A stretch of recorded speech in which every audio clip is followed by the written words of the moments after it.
ایک پاکستانی شہری ہوں اور جو انارکلی ہے میری بچپن سے لے کے آج میں 75 سال کا ہو گیا ہوں. میرا لڑکپن اور میری جوانی اس فوڈ اسٹریٹ جس کو کہا جاتا ہے پرانی نارکلی میں. یہاں ایک زمانے میں اس قدر امن پرسکون ہوتا تھا، شاعر آ کے بیٹھتے تھے، فارنرز جتنے بھی تھے تمام جڑے میڈیا کے BBC کے نمائندے یہاں آ کر بیٹھتے تھے، کچھ چائے خانے تھے، بڑا ایک پرسکون جگہ تھی.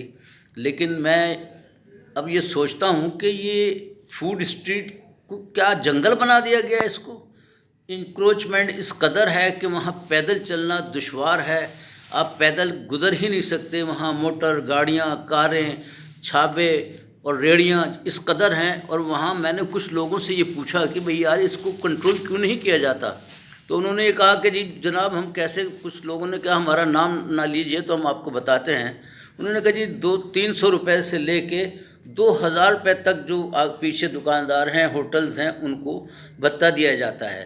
اس بھتے میں سے منتھلی جو ہوتی ہے کارپوریشن کے جو کرتا دھرتا ہیں، کرپٹ لوگ ہیں، ان کو اس ملک کی انتظامیہ بھی جانتی ہے اور اس ملک کے صدر بھی جانتے ہیں، اس ملک کے وزیر اعظم بھی جانتے ہیں، چیف منسٹر بھی جانتے ہیں اور اس ملک کے شہری بھی جانتے ہیں کہ یہ جو مافیا ہے، رشوت مافیا.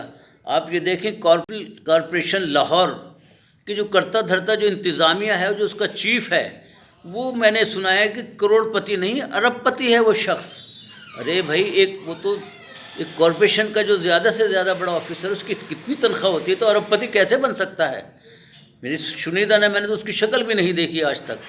لوگ بتاتے ہیں کہ جناب وہ ارب پتی آدمی ہیں. بلکہ میں کارپوریشن میں ایک دن بیٹھا ہوا تھا، وہاں پر کچھ لوگ اسٹینڈ پر باتیں کر رہے تھے، وہ گزر کے گیا، میں شکل بھی نہیں دیکھی. انہوں نے کہا جی ارب پتی بندہ ہے.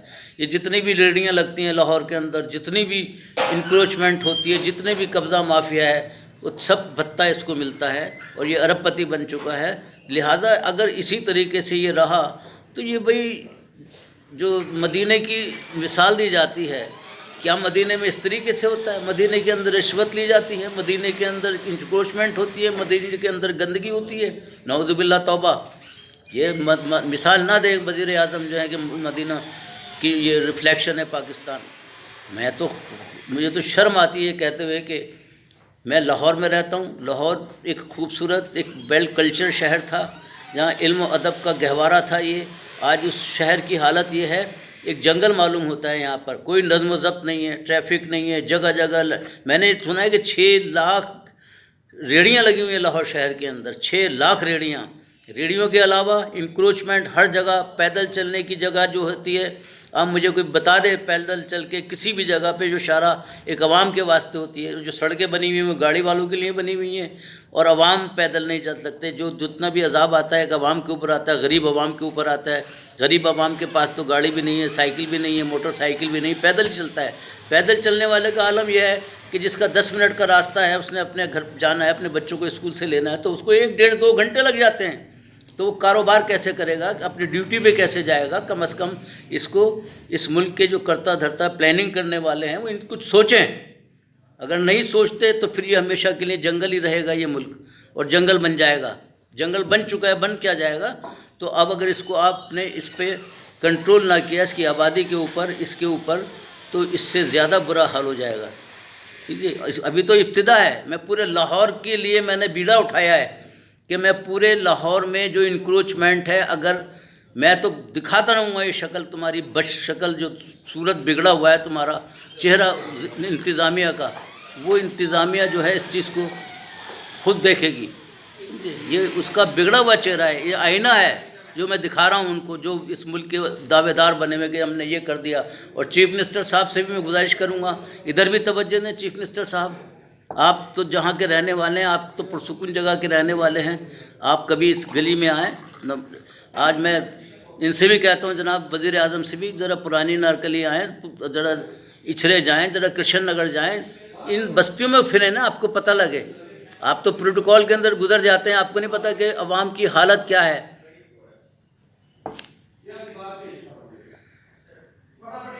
اچھا، آپ نے جو سروے کیا ادریس صاحب، جی، اس سروے میں آپ نے کیا دیکھا؟ لوگوں نے آپ کو کیا بتایا کہ کون لوگ ہیں جو بتا خوری کرتے ہیں؟ بتایا جناب جو انتظامیہ جو کنٹرول ہے، جو وقت کے ریڑھی بعض وقت اٹھا کے لے جاتے ہیں، جو انجان آتا ہے نا، جس کو پتہ نہیں ہوتا، جس کی کوئی لائن سیٹ نہیں ہوتی، تو اس کی ریڑھی اڑ جاتی ہے، اس کا بیچارے کا 2-4 ہزار روپے کا جو ایک پھل بیچ رہا ہے اس کی ریڑھی اٹھا کے لے جاتے ہیں، تو پھر اس کو کہتے ہیں پاگل، اس کے ساتھ تو اپنا طے کر، تو پھر وہ طے کرا دیتے ہیں جو مافیا جو ہے۔ میونسپل کارپوریشن والے کرتے ہیں؟ میونسپل کارپوریشن کی گاڑیاں ہی آتی ہیں، یہ تمام انہی کے ذمہ داری ہے اس ملک کے اندر، اس شہر کے اندر، لاہور شہر میں میونسپل کارپوریشن لاہور کا کام ہے کہ سڑکیں کشادہ ہوں۔ اگر آپ کی اجازت ہو ایک سوال کرنا چاہتا ہوں۔ ہے جی، جی کریے۔ آپ اس چیز کی طرف کیوں بول رہے ہیں، یا آپ کو اب اس چیز کا کیوں خیال آیا؟ سر بات یہ ہے کہ خیال اس لیے آیا، میں کیونکہ لکھنے پڑھنے والا آدمی ہوں، سوجھ بوجھ والا آدمی ہوں، خدا نے مجھ کو شعور دیا ہے، پھر میرے نبی پاک صلی اللہ علیہ وسلم کا ارشاد گرامی ہے، اگر برائی دیکھو تو آپ زبان سے کہو، ٹھیک ہے جی، آپ کے بازو میں طاقت ہے، بازوؤں سے روکیں، اور سب سے زیادہ کمتر جس کا ایمان ہے وہ آدمی دل سے برا سمجھ لے۔ تو میری تو سمجھ میں نہیں آتا یہاں اس پاکستان کے اندر لوگوں میں، ہمارے اندر اتنا بھی شعور نہیں رہا کہ ہم کسی برائی کو برائی سمجھتے ہوئے اس کے خلاف احتجاج کریں، بلکہ میں تو تمام لاہور کے شہریوں سے کہنا چاہتا ہوں کہ سب احتجاج کریں اس تمام زیادتی کے خلاف۔ بہت شکریہ جی آپ کا۔ اور کیا ہم امید رکھیں کہ آپ آگے بھی اس سلسلے میں کوئی کام کریں گے، یا نہیں جی، بس آج ہی؟ میں کیونکہ 75 سال میری ایج ہو چکی ہے، میں چاہتا ہوں جتنی بھی زندگی ہے میں اس کی اصلاح کے واسطے اپنے آپ کو وقف کرنا چاہتا ہوں۔ چلیں جی، بہت شکریہ آپ کا جی۔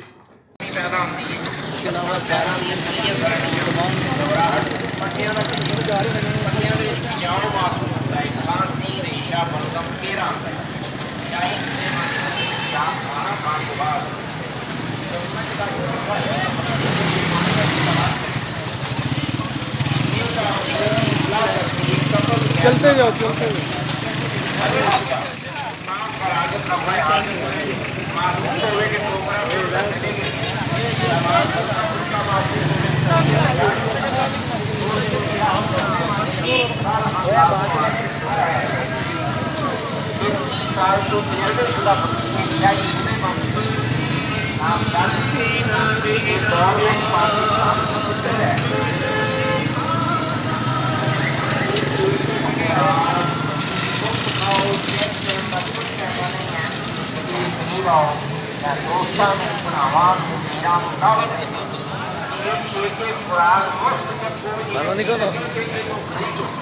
انکل کی ویڈیو بناؤ۔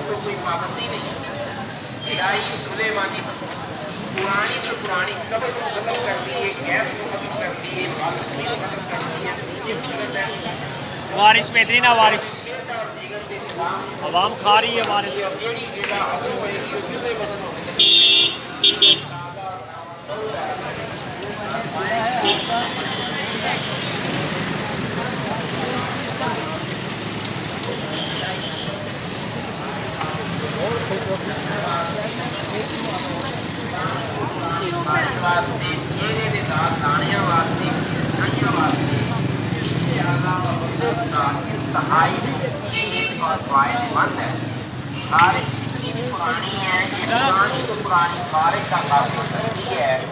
خارج بچیاں نو ہے یا بڑیاں نو ہے، خارج خشک ہے یا تر ہے، خارج کی وجہ تو انسیاں گوڑے بن گئے ہیں، دانے بن گئے ہیں، زخم بن گئے، یہی ہربل کریاں نہیں کرانی میں کیوں یہ واسطے ایک اینٹی بیکٹیریل ہے، بندے آئے اس مطلب کے بعد کیا ہو جائے